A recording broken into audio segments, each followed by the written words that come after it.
Bonjour, Alexandre Tuaillon, j'ai 43 ans. Je suis rentré à l'IRIS le 1er juin 2001.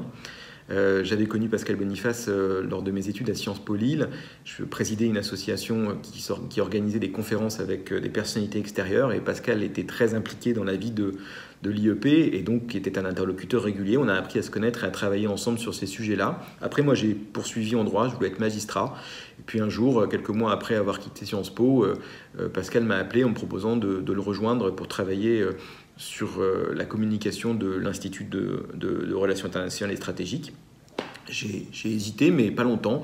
Il m'avait dit qu'il fallait que j'apprécie de travailler sur des sujets pointus, mais dans la bonne humeur. Donc c'était tentant, ça a duré 11 ans. C'était une expérience formidable. J'ai été attaché de presse, puis directeur de la com, puis directeur du développement, et puis directeur adjoint aux côtés de Jean-Pierre Molny et Didier Billion, où je m'occupais notamment du secteur civil, du développement vers le secteur civil. J'en garde un souvenir extra avec une équipe d'administratifs et de chercheurs passionnantes, avec des gens avec des fortes convictions, travaillant sur des sujets très pointus, et c'était toujours très enrichissant et très stimulant intellectuellement. Il y avait beaucoup de partage, beaucoup d'échanges et de transversalité, donc ça reste une expérience extraordinaire. Alors j'ai quitté l'IRIS en septembre 2012 pour rejoindre un autre secteur un peu radicalement différent, la grande distribution, et j'ai rejoint Michel-Édouard Leclerc au sein du mouvement Leclerc pour travailler avec lui et avec les 500 adhérents du mouvement Leclerc sur des problématiques d'engagement sociétal, de consommation, de distribution, de relations avec les parties prenantes, ONG, pouvoir public. Et voilà, ça fait maintenant 8 ans que j'y suis et ça se passe très bien.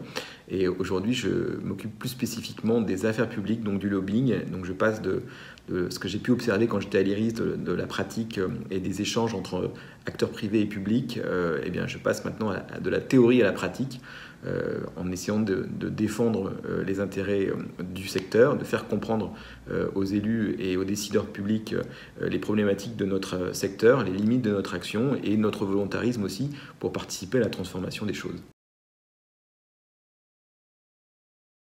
Alors si je devais prendre un exemple, au risque de paraître très banal, je vais prendre le Covid-19 parce que je pense que cette pandémie va avoir un certain nombre de répercussions et qu'elle a déjà des répercussions qui vont restructurer un peu les rapports de force sur la scène internationale.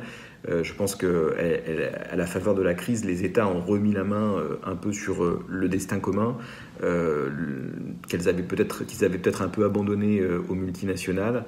Et donc, profitant de ce besoin d'État protecteur des populations pour gérer l'urgence, la crise, et maintenant de la manne financière très importante que beaucoup d'entre eux sont en train de mobiliser pour réorienter l'économie selon de nouveaux choix, et notamment sur les questions environnementales, eh bien, je pense qu'il y a quelque chose de très structurant qui est en train de se développer et qui trouve un écho avec les aspirations très fortes sur la question environnementale, mais aussi sur les questions alimentaires, sur les questions de souveraineté, de relocalisation de chaînes de production. Bref, on est encore au début, mais je crois que la Covid aura eu cet effet d'accélérateur et peut-être aussi de forcer un peu des transitions qui étaient en gestation et qu'il faudra observer ça. Mais à mon avis, l'IRIS a beaucoup de pain sur la planche sur ces thématiques dans les prochaines années.